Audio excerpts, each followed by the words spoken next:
Hi, welcome to HardReset.Info, channel dear viewers. In front of me Realme Q5 Pro device, and now I'm gonna show you how to set up fingerprint on this phone. Firstly, open settings, then scroll down and find here password and security. Here you need to click lock screen password and then click continue, and now you need to set up your lock screen password.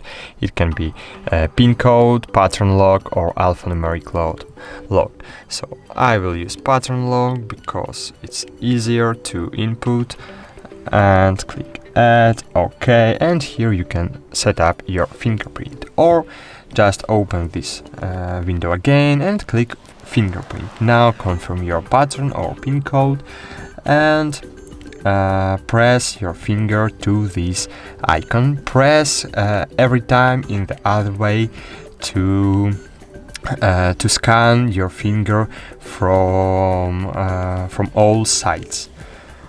So scan all part of your finger and click done. Click enroll. Here you can choose a face. Okay, so now you can add another finger. For example, if you want to, as you can see, I can't add my second finger again because, as you can see, a fingerprint already exists. So I can add only other finger. And that's it. Thanks for watching. Like this video, subscribe to our channel, and bye. See you.